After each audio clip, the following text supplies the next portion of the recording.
Ndonzi Ruben Mapuranga. Mhosva yandakapinda nayo muno ndeyemedha. Ndakatongwa 15 years. Saka ndakutopedza hangu jeri rangu.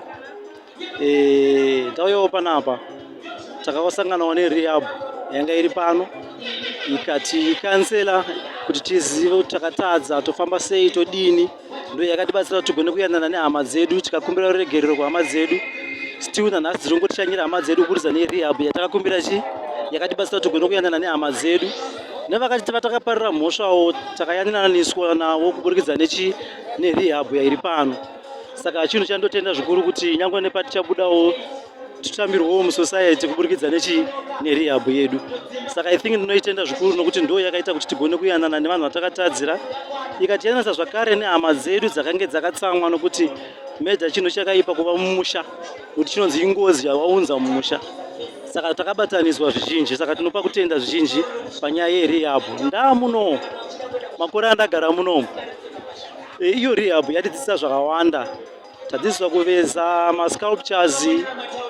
Ndakatoenda kuchikoro ndikaita theology ndiri pai ndiri mukati merehab. Right now ndikaita diploma repastoring neNehemia. Right now I'm still running another project yandoda kuita yecyber security.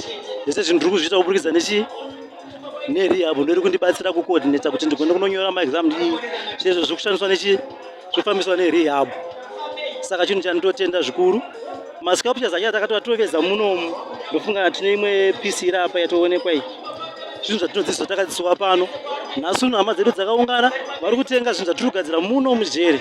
Vatishanyira vari kutenga zvinhu izvozvo kusanganisa nefamily week iyoyi yakacoordinata kuti tisangane nehama tichionana nevana vedu vatanga tava nemakore tisina kuonana navo nokuti nguva zhinji hatikwanisa kuonana nevana vanouya vabereki ana amai but vana aindafara chaizvo because kubata mwana wako wakasiya 15 years ago chinhu chinofadza zvikuru.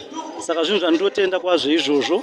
Ndo iyo family week yatiri ndinochidai zvaramba zvichienderera mberi nokuti izvozvi hapana chatiri kushaya pano. Tine pakamani iri kutipa chikafu kutengesera hama dzedu dzichitenga chikafu pakamani. Masculptures atiri kuveza hama dzedu dziri kutenga miti yatiri kudyara. Hama dzedu zviita sei dziri kutenga entertainment. Tinayo tine band reprisons riri kutiridzira tichifara tichitamba nehama dzedu murudo. Saka zvinhu zvandinokudza chaizvo izvozvozvo. Imhosva zhinji dziri kuuya dzatinopara tisingazive kuti imhosva zvandakazvidzidza ndasvika pano.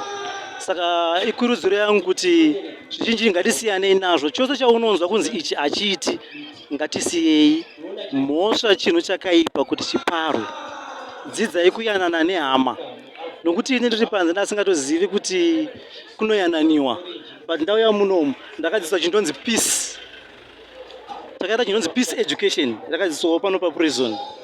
Saka ndipo ndakadzidzisa kuti zvinhu izvozvizvi zvatinoita zvezvi kuti unotsamwira munhu unodii zvinhu zvisiko. Vanhu munofanira kungowirirana mugadzirisana mogara pasi moonesana pamakanganisirana. Saka mhosva hama dzangu ngatisiye kupara mhosva nokuti hachisi chinhu chakanaka uye handichikurudzire. Ukaona mumwe wako akutadzira tsvaga anokuyananisai kana uchiona kuti iyona iyi hamusi kukwanisa kutaurirana.